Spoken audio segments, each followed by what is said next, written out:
Welcome, and thank you for joining Sleepy Historian.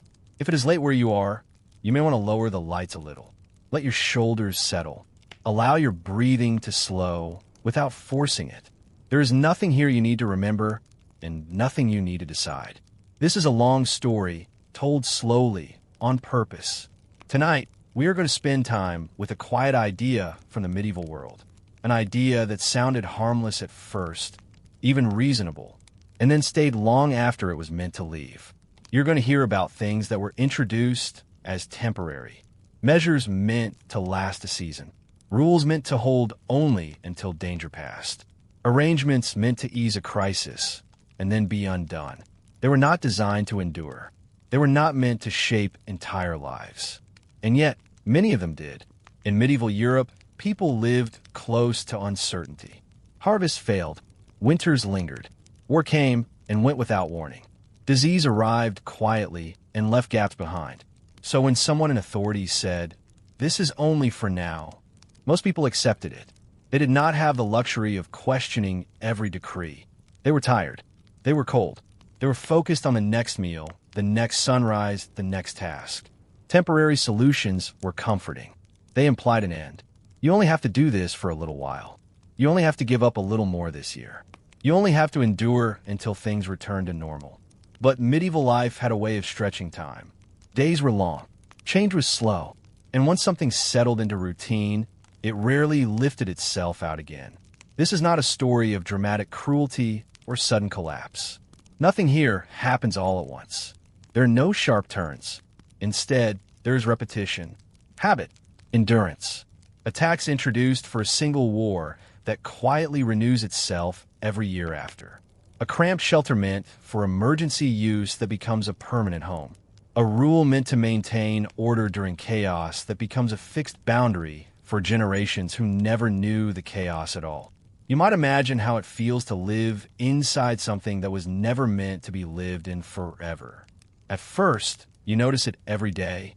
The inconvenience, the extra weight, the mild discomfort that makes you think this will end soon. Then over time, the noticing fades. Your body adapts. Your expectations adjust. Children are born into the arrangement and assume it has always been this way. The temporary becomes invisible. As you listen, you may find yourself drifting in and out of attention. That is perfectly fine. These stories were lived slowly, and they can be heard the same way. If you enjoy this kind of calm, unhurried history, you might consider liking the video or subscribing to Sleepy Historian. Some listeners leave a quiet comment before sleep. Just a word or two to let others know they were here. There is no pressure to do so. Now, imagine yourself stepping back into a medieval evening. The air is cool, even indoors. Firelight flickers against stone walls, never quite warming them. Somewhere nearby, wood creaks as it settles. The day's labor has ended, but the body still holds its memory. You're not a king. You're not a chronicler. You're an ordinary person living inside systems you did not design. You hear about a new rule in the same way you hear about most things. Through conversation, rumor, a notice read aloud in a public place. The wording is careful, reassuring. This will only last until the threat has passed. No one tells you exactly when that will be. At first, the change feels manageable. You alter your routine slightly. You make room for the new expectation. You tell yourself it is better than the alternative. And in a way, it is. Many of these measures were created to prevent something worse. Starvation, violence, disorder. They worked, at least enough to justify keeping them. But the medieval world did not often circle back to remove what it had added. There was always another problem waiting, another winter approaching, another reason to delay returning things to how they were. So the temporary stayed. Tonight, we will move slowly through these lingering measures, not in a rush and not in judgment. We will notice how they felt in the body, how they changed daily routines, how they shaped expectations without announcing themselves.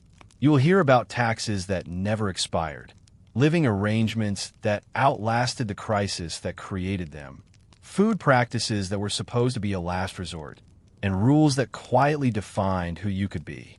There is no need to hold on to details. If you miss a name or a date, nothing is lost.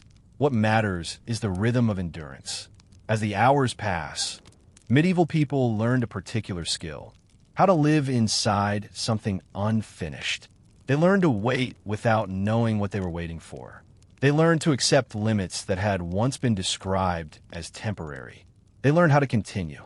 You may notice, as you listen, that some of this feels familiar. Not because life today is the same, but because the human response to prolonged temporary conditions has not changed very much. But we will not linger on modern comparisons. There is no need to wake the mind too sharply. For now, stay with the firelight. Stay with the slow pace. Stay with the quiet understanding that not everything built to last was meant to. We will begin with the most ordinary of medieval promises. The promise that something will only cost you a little, and only for a while. And we will see how often that promise quietly faded into permanence. The announcement does not arrive with ceremony. There is no procession, no dramatic reading carved into stone. Instead, you hear it the way most medieval people hear important news. Through murmured conversation in the marketplace. Through a town crier whose voice blends into the afternoon air. Through a notice pinned where others have been pinned before. It is an emergency tax. Only for now. Only because of the war. Only because the roads must be guarded, the walls repaired, the soldiers paid. You stand where you are and listen. Your hands may already be tired from the morning's work. Your stomach may be measuring the distance until the next meal. You do the quiet calculation that everyone does. How much this will take and what can be spared. The amount is not described as large. It never is. Just a little more grain, a few extra coins, a contribution that will pass once danger passes. And danger, you're told, will pass. At first, the tax feels like an interruption rather than a burden. You adjust. You eat slightly less. You mend clothes instead of replacing them. You tell yourself that it is better to give now than to lose everything later. This logic makes sense in a world where protection is fragile.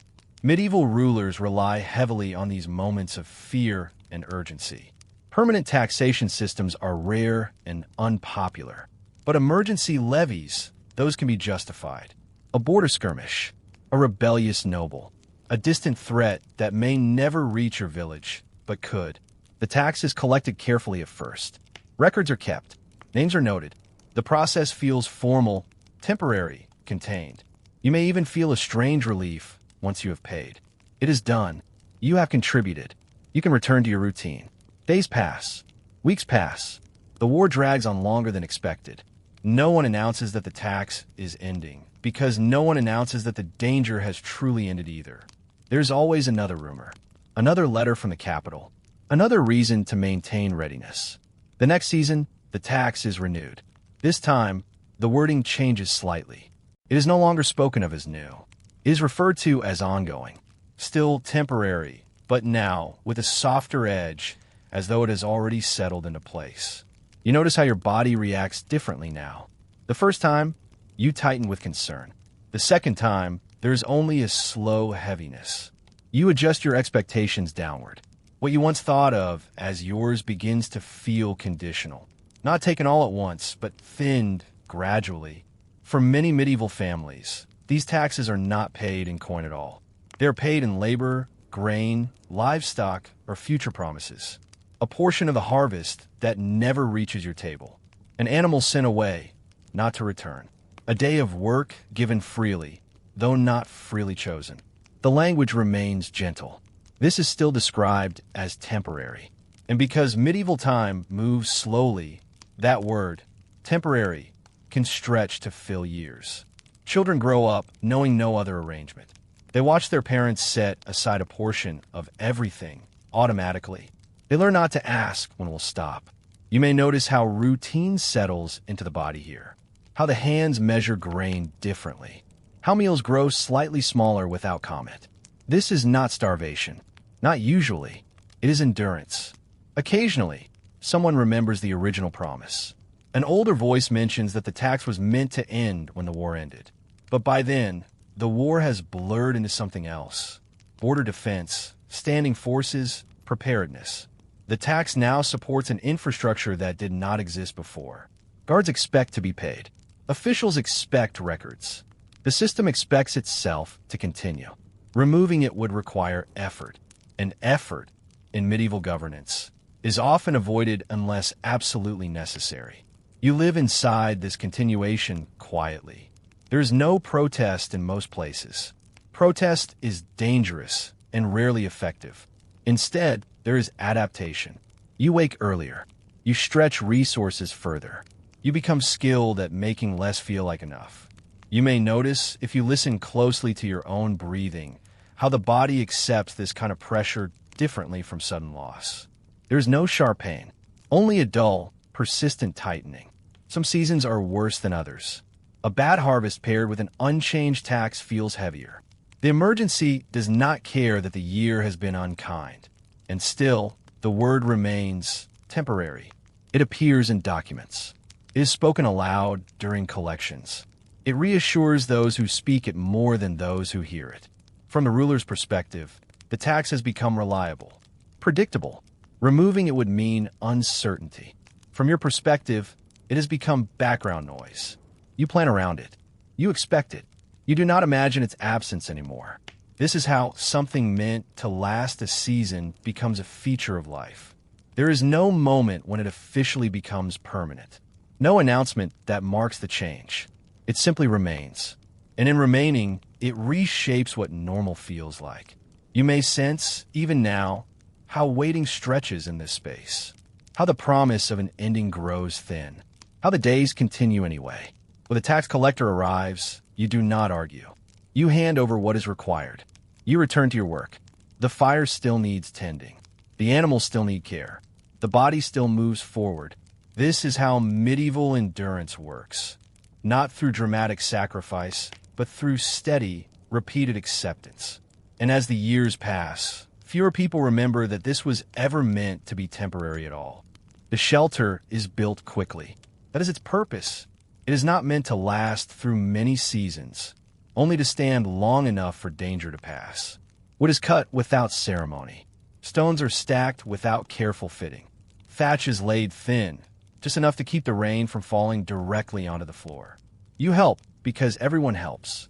Because when the order comes to move, away from the fields, away from the road, away from whatever threat has crept too close, there is no choice but to follow. The shelter stands at the edge of what feels safe.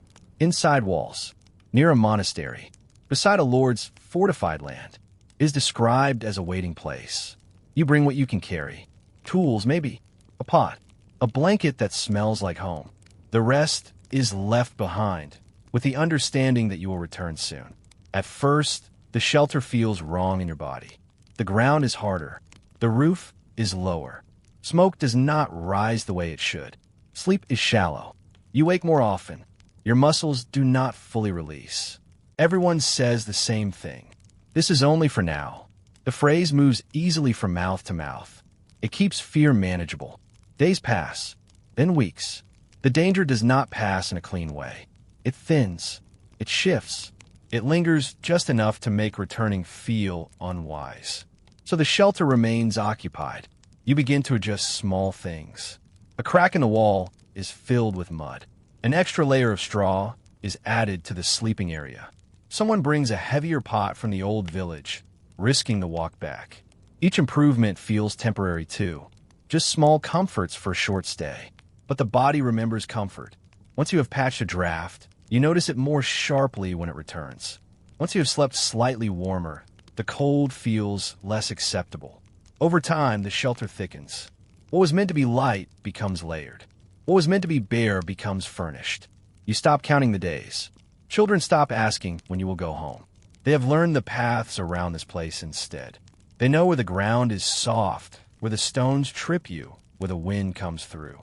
For adults, the shift is quieter. You still think of the old home, but with a growing distance. You remember it as something slightly unreal, a place tied to a version of life that no longer fits. The shelter begins to shape routine. Cooking happens in certain corners. Tools are stored in predictable places. Neighbors establish unspoken boundaries. The smell of smoke settles into the wood. Footprints were the same grooves into the earth. At some point, someone repairs the roof properly. There is a pause when it happens, a moment of recognition. A real repair is an admission. It suggests time. No one says anything aloud. To speak of permanence feels like inviting loss. Medieval people understand how fragile structures can be, not just buildings, but arrangements. To name something as lasting is to tempt fate. So the language remains careful, still temporary, still waiting. Yet seasons pass, marked by cold and heat rather than calendars. Winter is the true test. Snow presses down on roofs, never meant to carry weight. Cold creeps through walls meant only for summer use. Some shelters fail, others are reinforced. You may notice how labor changes here. Work that once fed the future now maintains the present. Instead of planting for years ahead, you patch for tomorrow. The shelter becomes heavier in your life than the old home ever was. It demands attention. It requires constant care. And slowly, it earns a name, not officially but in speech. People begin to refer to the place rather than the shelter. This is how permanence arrives in medieval life. Not declared but implied. Eventually, someone builds a small enclosure for animals. Another adds a lean-to for storage. Paths become roads. The authority that once promised return stops mentioning it. They have other concerns now. The emergency has become background. From their view, people are housed. They are safe. The problem is solved. From your view, life has narrowed. You live closer to others than before. Privacy is thinner. Noise travels. Yet you endure. You create routines within constraint. You learn how to exist in less space, with fewer possessions.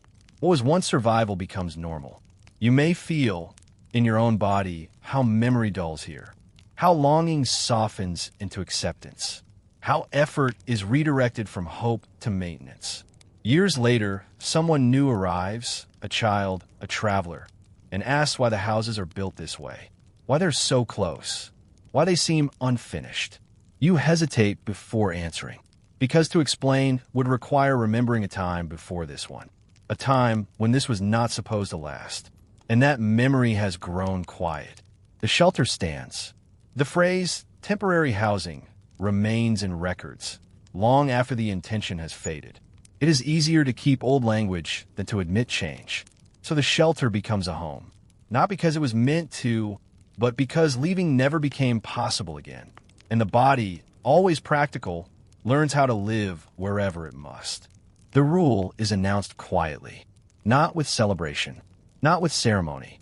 It arrives as a sentence spoken by someone who does not expect disagreement. This is only until things return to order. You hear it in the square, or at the church door, or pass from neighbor to neighbor like a practical warning. A rule about movement, about trade, about when fires may be lit, or when bells may ring. It is framed as protection. Protection from scarcity. Protection from unrest. Protection from fear spreading too quickly.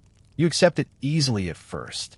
In moments of uncertainty, limits feel stabilizing. They narrow choices. They quiet questions. You adjust your routine. You wait longer to travel. You ask permission where you once did not need it. You carry proof of purpose when walking farther than usual. The body learns these changes quickly. The mind follows more slowly. At first, the rule feels external. Something imposed, temporary, slightly inconvenient. You count the days until it will be lifted. Others do the same. But time moves unevenly now. The crisis that inspired the rule fades without fully disappearing. It leaves behind uncertainty instead of clarity. And the rule remains. Not because anyone renews it, but because no one removes it. Officials stop referring to it as an emergency measure. They simply enforce it. You notice the change in language first. What was once explained is now expected. What was once forgiven is now punished. A neighbor is fined for ignoring a restriction everyone remembers breaking earlier. There is confusion, then acceptance. You hear someone say, "That's just how it is now." The phrase settles heavily. Rules reshape daily life, not through force, but through repetition. You wake at the same time. You plan your errands within permitted hours. You avoid routes that require explanation. The rule begins to save you effort. You no longer have to decide. Decision-making narrows. In medieval life, where survival already demands constant attention. This narrowing is not always unwelcome. It removes uncertainty in one small area, even as it adds weight elsewhere. But something subtle is lost. Spontaneity fades. Informal exchange slows. You speak less freely in shared spaces. You assume someone may be listening. The body adjusts again. You walk with more caution. You pause before acting. You measure words. Children grow up inside the rule. They do not remember the before. They learn the limits as natural boundaries, like rivers or walls. When they ask why something cannot be done, the answer is short. Because it isn't allowed. They accept it. This is how temporary laws survive. By becoming invisible, the rule no longer feels like an interruption. It feels like structure. Over time, it spreads. A rule created for one reason is applied to another. An exception becomes rare. The logic stretches thin, but no one challenges it. To challenge would require energy, and energy is already spent on living. You notice how enforcement changes tone. At first, it was reluctant. Now it is routine. The person enforcing the rule is often someone like you. Another villager, another clerk, another watchman. They do not enjoy it. They simply perform it. This makes resistance feel personal. Breaking the rule no longer feels like defiance of authority. It feels like burdening your neighbor. So you comply. Medieval communities depend heavily on cooperation. Harmony matters. Rules that last exploit this instinct gently. They are rarely cruel. They are merely persistent. You may sense the weight of this persistence in small moments. When you hesitate before lighting a fire, when you avoid travel even when it would be useful, when you choose silence instead of argument, the rule has moved inward. It now governs behavior without needing presence. This is the deepest stage of permanence. Long after the original reason is forgotten, the rule remains justified by habit alone. Records may still label it temporary. Clerks copy old phrases without reflection. But in life, there is no distinction. The rule structures time. It shapes movement. It limits possibility. Eventually, someone asks why things are done this way. The answer is vague. It was decided long ago. It keeps order. It has always been so. None of these are true, but they are sufficient. You may feel in your own body how adaptation hardens, how the effort required to imagine change becomes greater than the effort to endure. And so the temporary rule becomes a tradition, not honored, not celebrated, simply lived. It survives because life has grown around it, adjusted itself, made room. And removing it would now cause disruption, which is exactly what it was meant to prevent. The emergency is gone. The rule remains. Quiet, unremarked. Like many things in medieval life, it does not announce its permanence. It just continues. You are born into a place already decided. Not a house alone, not a village alone. A role is not spoken aloud at first. No one announces it. No record is signed, but it settles around you early, like a garment size before you could grow. You learn it through repetition, through watching who speaks and who listens, through who gives orders and who receives them, through who is allowed to move freely and who must explain themselves. In medieval life, roles are described as temporary only in theory. Apprenticeship is temporary. Service is temporary. Youth is temporary. But the boundaries surrounding these states rarely open fully. You may apprentice to a trade with the hope of independence. You rise early. You work long hours. You submit to correction. Years pass. Your hands harden. Your posture changes. Your body learns its limits. The promised transition from learner to master depends on approval, resources, connections. Many never receive all three. So the role extends. Apprentice becomes permanent assistant. Servant becomes lifelong retainer. Laborer becomes fixture. No one announces the shift. It simply stops moving forward. You notice it one morning when nothing changes anymore. The tasks are the same. The authority remains distant. The future stops narrowing and becomes flat. Social roles in medieval society are often described as stable, even comforting. And in some ways, they are. You know what is expected of you. You know where you belong. But belonging has a weight. Leaving your role does not simply require effort.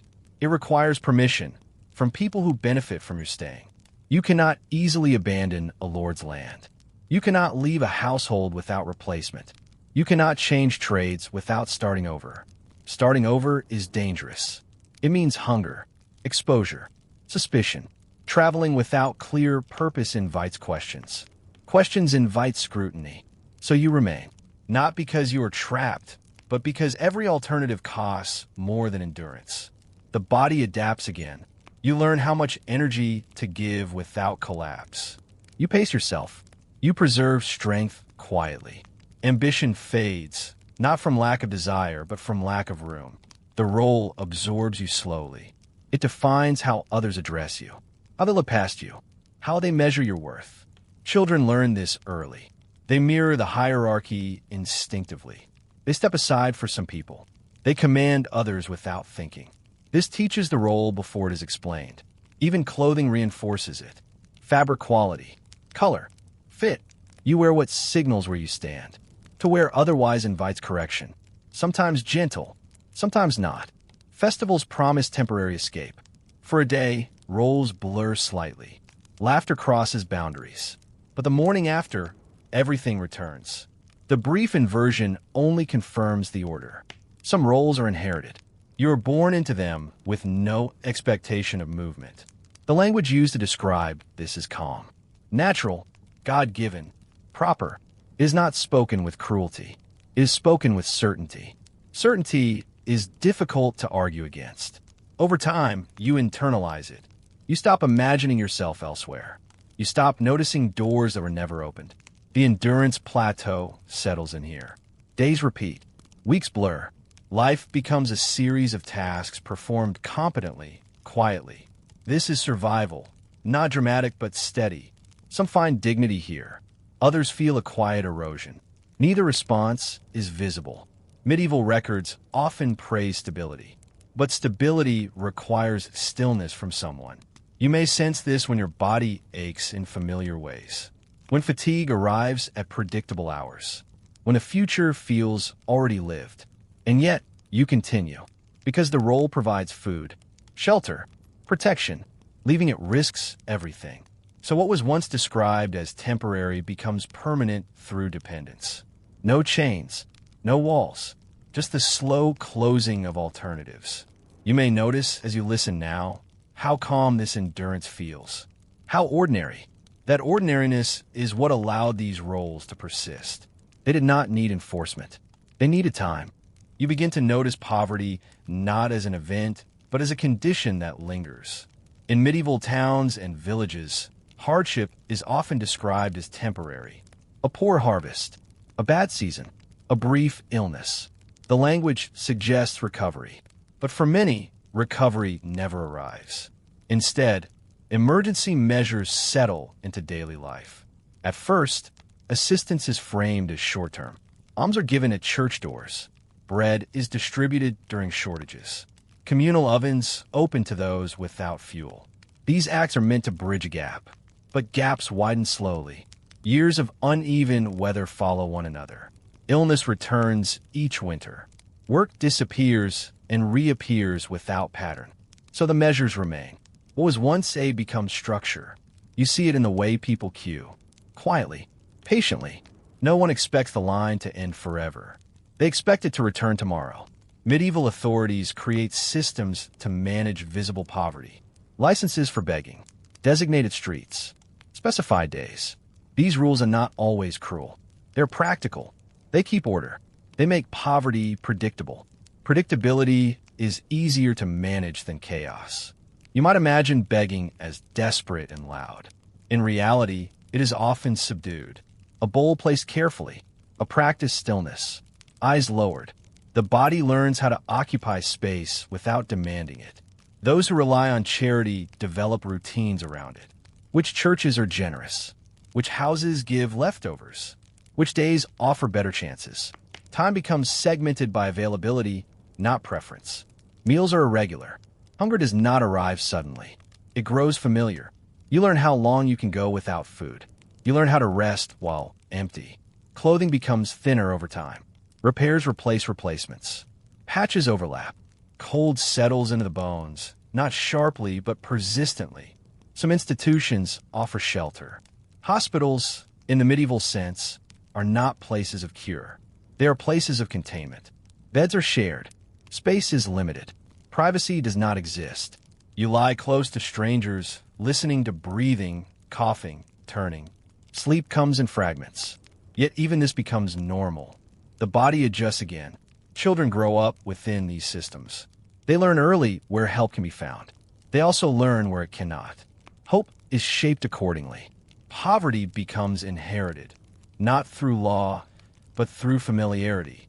You remain poor because poverty has infrastructure. It has routes, rules, expectations. Leaving it requires resources you do not possess. Occasionally, reforms are announced.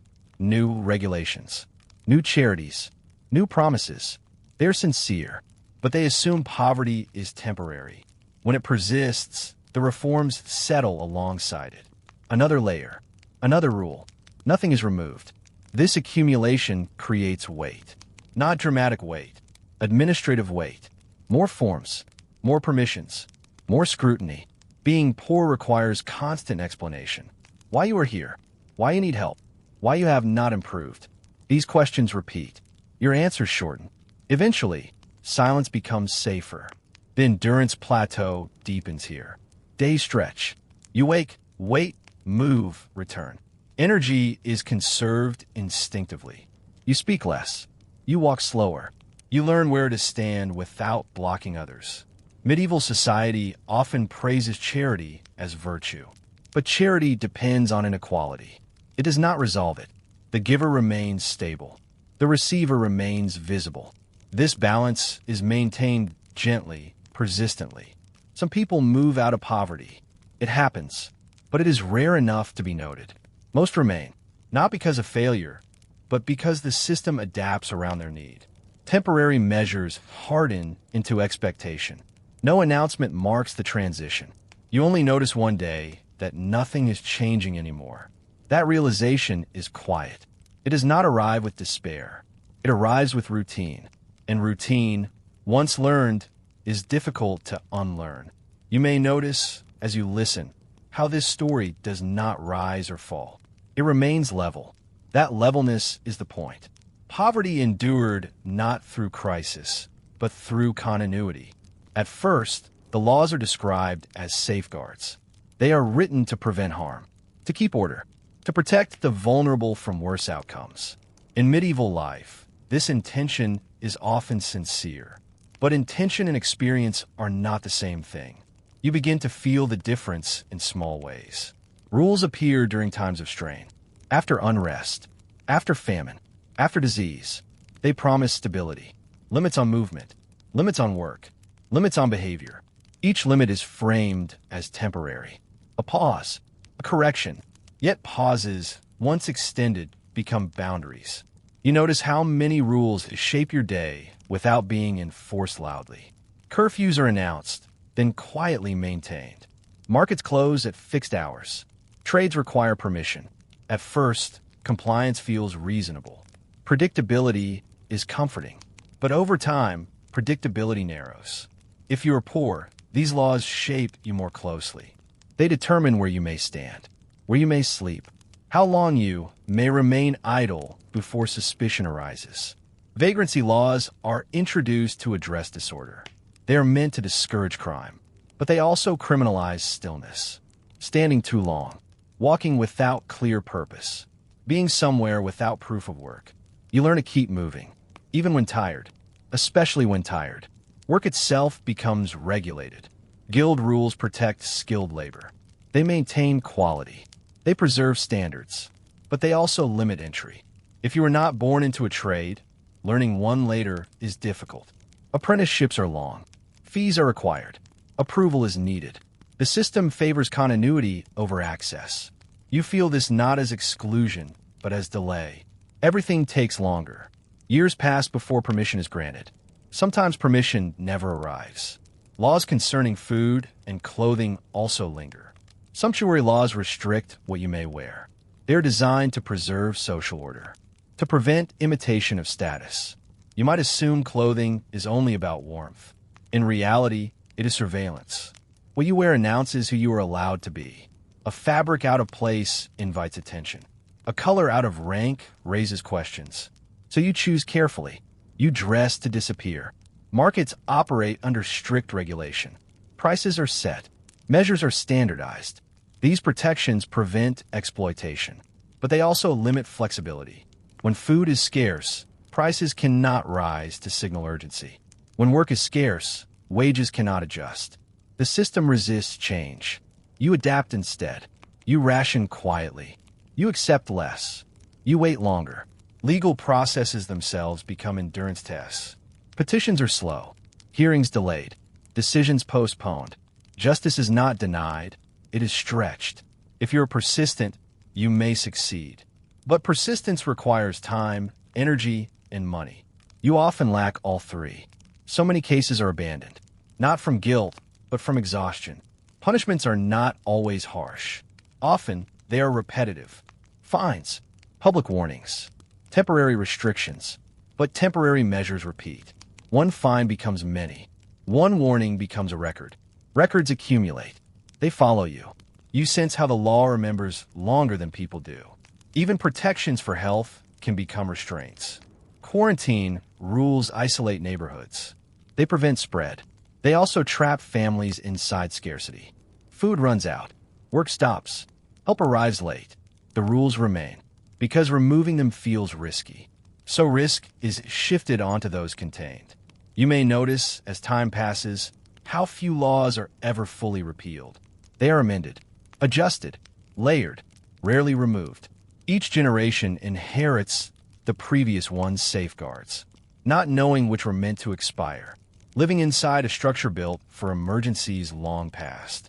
You adapt your behavior accordingly. You speak less. You ask fewer questions. You comply before being told. This is not fear. It is calculation. Obedience costs less energy than resistance. The endurance plateau settles again. Days feel regulated but heavy. Nothing dramatic happens. Nothing resolves. The law becomes part of the environment. Like walls. Like weather. You stop imagining alternatives. You focus instead on navigating what exists. This, too, was not intended to last. But once rules shape habit, habit sustains rules. No announcement is made. You simply wake one morning and realize, this is how things are done now. In medieval life, much is uncertain. Disease spreads without warning. Weather shifts unpredictably. A meal might not arrive. Work might not be available. So you turn to practices that feel within your control. Small actions, quiet gestures. You notice how superstition creeps into daily routine, not as drama, but as habit. A salt pinch thrown over the shoulder. A talisman hung by the doorway. A whispered prayer before a meal. These are not grand spectacles. They are tiny acts, repeated slowly. You do not even think of them as rituals. They are the pauses between necessary work. You wake each morning and perform them without consideration. Hands moving before consciousness fully arrives.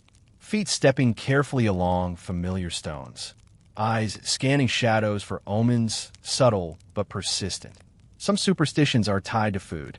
Bread baked on the wrong day might be deemed unlucky. Milk spilled might invite illness. An unbroken egg could be stored for protection. All of this frames the day. It gives rhythm, even when the world feels indifferent. You notice how the body adjusts. Hands become accustomed to careful movement. Eyes learn to notice what others overlook. Feet step quietly, avoiding disturbance. Even the night is filled with small routines. A candle lit in a certain corner. Clothing arranged just so to prevent discomfort. Doors checked repeatedly. These actions are protective. They are also habitual, and habits endure longer than the original fear. You may imagine that such routines fade with time, but often they do not. Once repeated over years, they shape expectation. The body, the mind, the household, they adjust quietly. In many homes, superstition is a framework for endurance. It occupies attention during waiting. It structures labor that could otherwise feel meaningless. It softens uncertainty. Even when the original danger is gone, the gestures remain. They persist in the shape of habit, not as terror, but as subtle order. You begin to understand how medieval life was quietly governed by these invisible routines.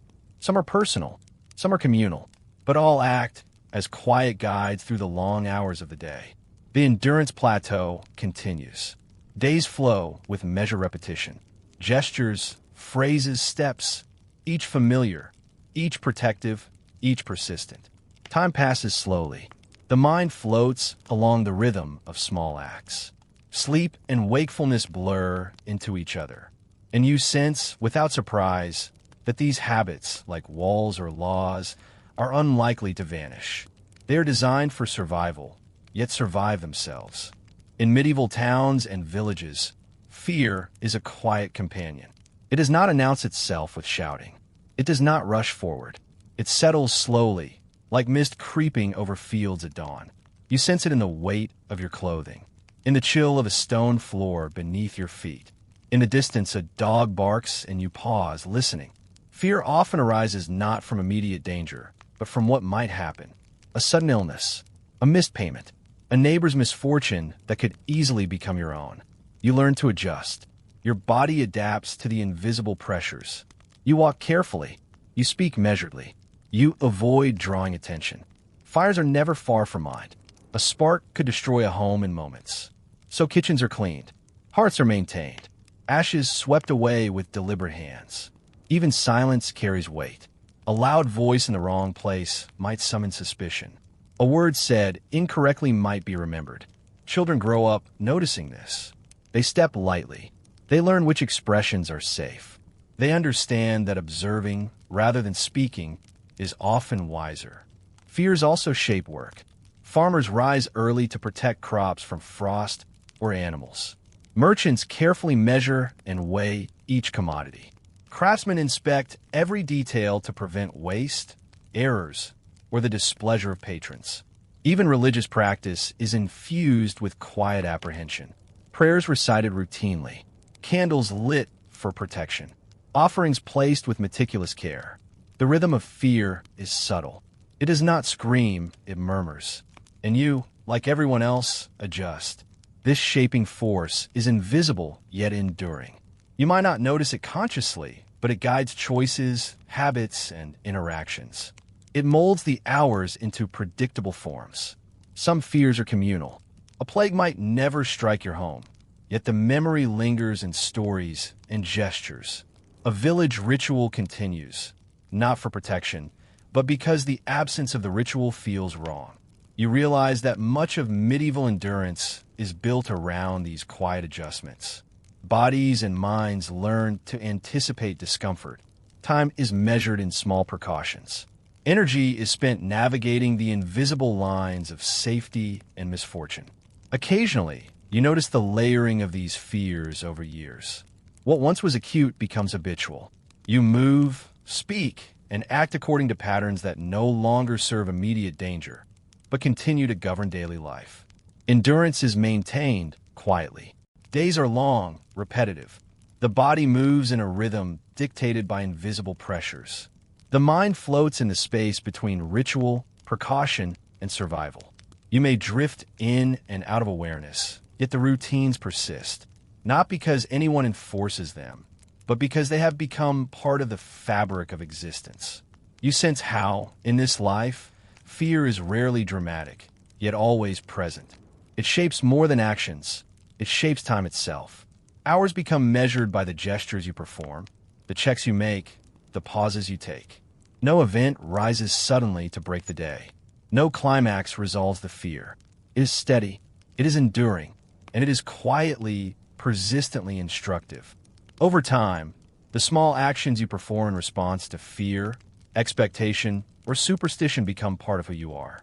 They no longer serve only the original reason.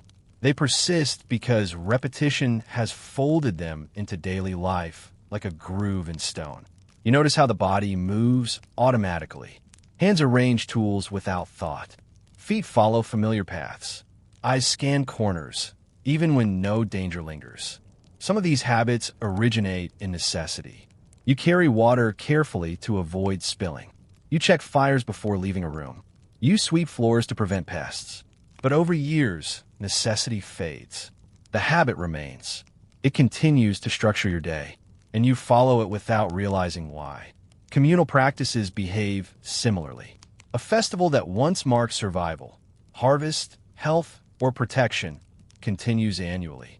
Even when the original thread is gone, you participate. You move through familiar motions. You repeat words, gestures, and songs. You see the quiet endurance of these patterns in your neighbors. They rise at the same hour. They move along known paths. They interact according to unspoken rules. There is comfort in this repetition. Even if the reason has vanished, the rhythm provides order. Time passes predictably. Work and rest are interlaced with gestures and checks, both personal and communal. Some habits become markers of identity. Clothing arranged in a particular way. Tools kept in specific order. Meals prepared and eaten according to ritual. These patterns outlast crises. They survive famine, cold, and social upheaval.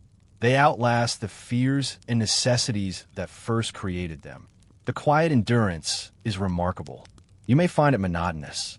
You may find it repetitive. But it is precisely this slow, persistent rhythm that allowed life to continue. And you notice how subtly these habits govern perception. The mind drifts, the body moves, yet the structure of habit guides every action.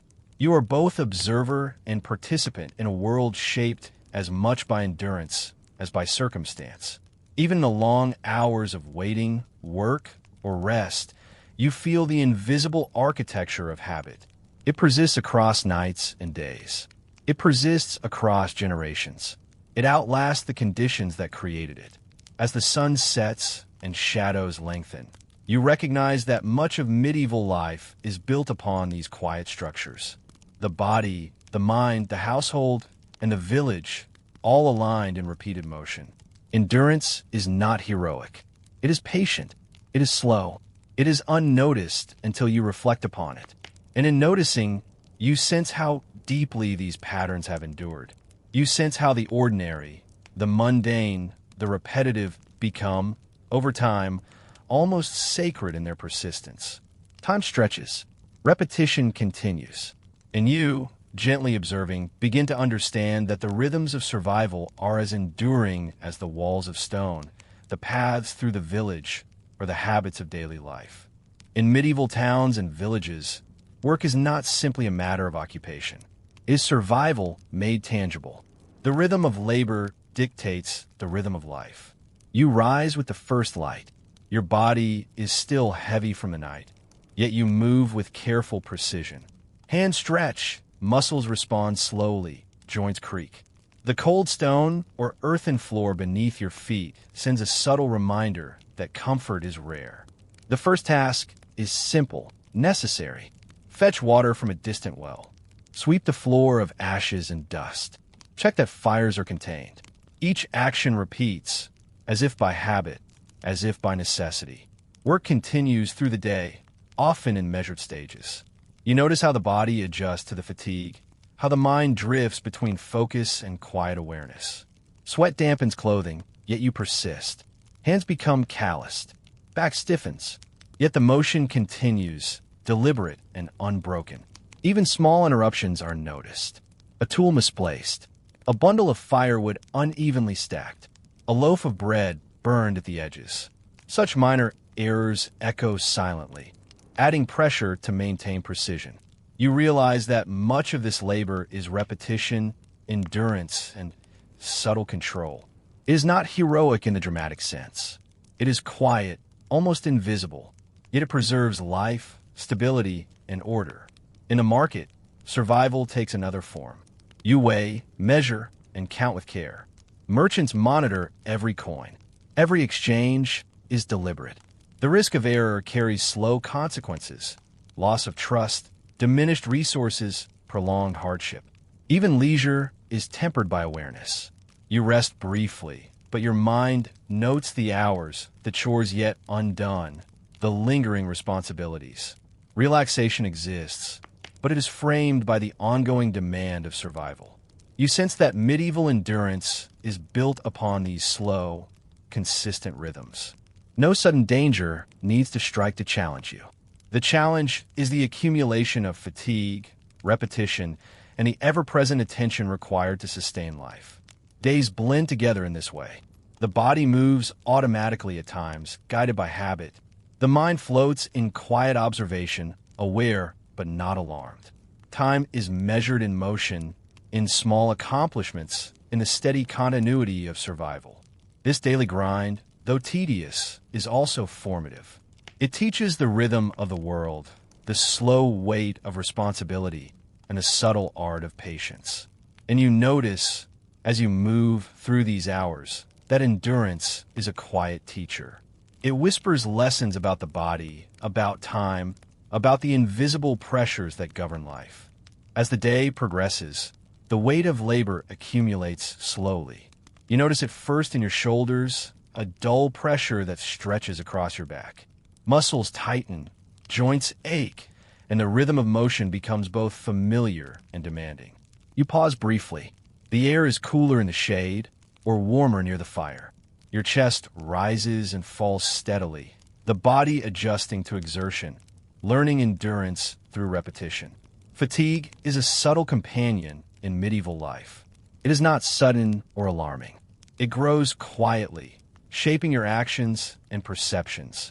You feel in your fingers, stiff from gripping tools, in your legs, heavy from endless steps, in your eyes, attentive yet blurred by exhaustion.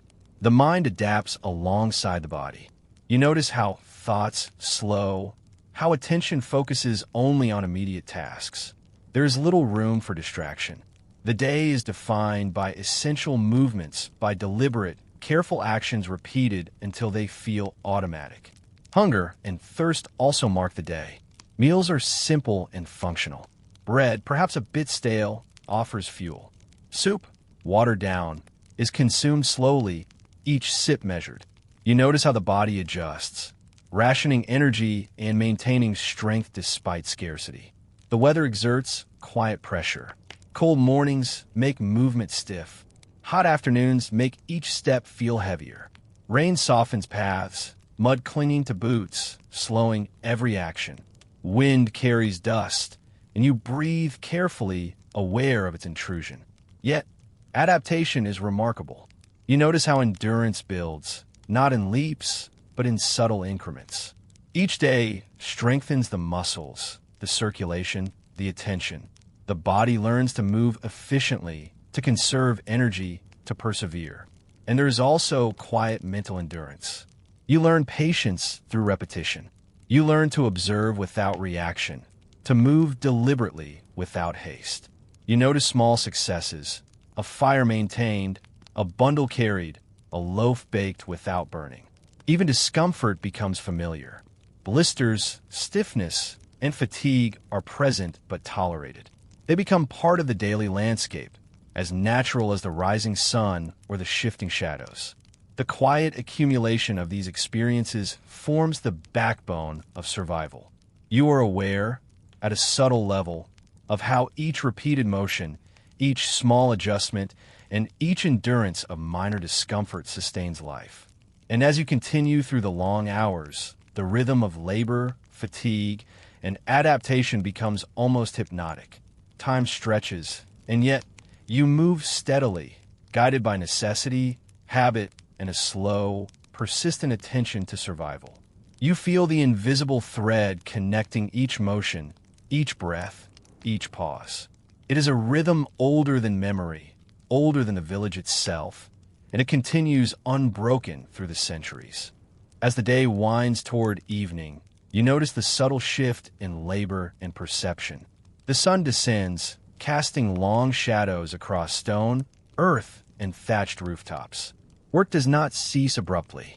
It slows, transitions, blends into preparation for rest. The body carries the accumulated weight of hours. Muscles are tired but steady. Hands still move with practiced precision. Feet follow familiar paths. Even as the mind drifts toward reflection, the body maintains rhythm. There is a quiet reward in this persistence. It is not wealth, not recognition, not applause. It is survival. It is the knowledge that each action, each repeated motion, has preserved order and sustenance.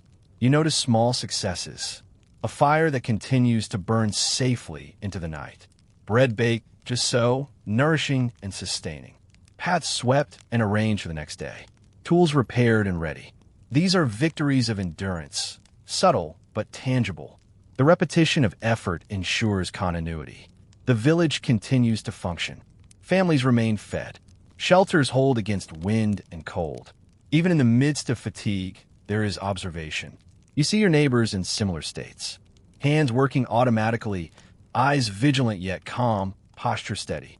The rhythm of labor, the slow accumulation of effort, is a shared experience. And in this shared experience, a quiet sense of continuity emerges. The same motions, repeated day after day, week after week, year after year, create a bridge across time. Generations carry forward knowledge and habits not as instruction, but as lived practice. Even the simplest tasks carry hidden complexity.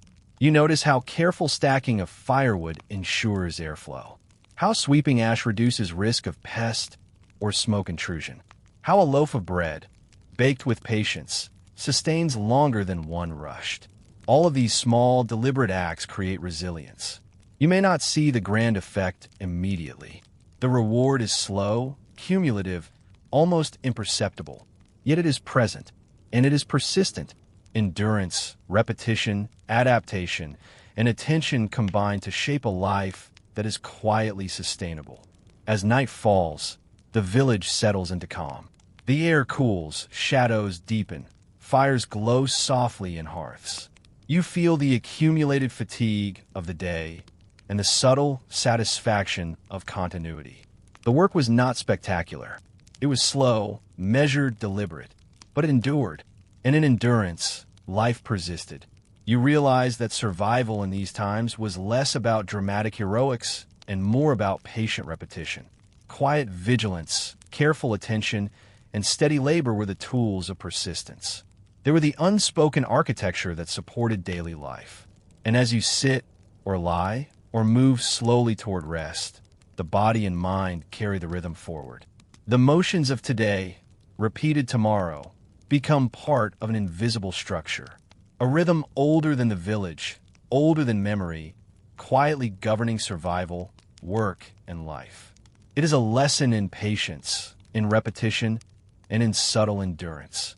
And you, observing and participating, sense how these quiet practices outlast hardship, challenge, and even awareness itself. As night fully settles, the village rests. Fires smolder quietly, casting soft amber light across walls and paths. Shadows dance gently, stretching long and thin, and the air carries the lingering scent of earth, wood, and hearth smoke. You may notice the contrast with your own modern surroundings. The comfort of walls insulated against cold, of heated spaces, of abundant food and water, seems almost unremarkable now. Yet in this past, life was measured differently. Each day, each hour, each motion carried weight and consequence. Survival was less a matter of heroic acts and more a matter of careful endurance, slow adaptation, and continuous attention. You might sense how deeply the body and mind were attuned to the environment. Every gust of wind, every shift in light, every temperature change was observed, understood, and accommodated. Movements were deliberate, each step and gesture informed by experience and need. Even rest was purposeful, a time to regain strength and prepare for the next slow cycle of labor. There is also a quiet lesson in repetition. What might appear monotonous or burdensome from a distance was, in reality, the foundation of life. Bread baked, fires tended, paths swept, tools repaired. These acts, small and deliberate, sustained entire households, entire communities. You may reflect on the subtle rewards of endurance. They are not loud or celebrated. They are quiet, cumulative, almost imperceptible. Yet they endure, shaping the rhythm of days, weeks, and generations. You can almost feel the invisible thread connecting centuries of daily labor, carrying knowledge and habit forward. And now, as you settle more fully, Perhaps lying in comfort, you carry with you a sense of that slow, patient persistence. The past hums softly beneath the present. The quiet labor, the repeated motions, the endurance of everyday life. They are reminders that survival and life itself often unfold in small, almost imperceptible increments. You might notice how stillness and calm can coexist with subtle struggle. Even in times without modern convenience, people adapted, endured, and found continuity in their routines.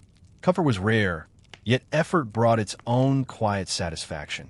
And as you drift or simply observe, you realize that history is not only grand events or heroic deeds. It is also the small, repeated acts that carry life forward. The rhythm of labor, the measured attention to necessity, the patience cultivated through quiet endurance. They are the forgotten architecture of human survival. In this calm reflection, the modern world seems both different and strangely connected. We have comfort and abundance, yes, but the patience, the attentiveness, the slow rhythm of life, the enduring quiet of effort, remains a lesson we can still sense, even if only in imagination. Let your thoughts linger here for a moment. The soft firelight of the past, the muted colors of stone and earth, the rhythmic labor and endurance. They are echoes reaching across centuries. They remind you of the subtle, uncelebrated, yet persistent pulse of life, of work, and of quiet survival.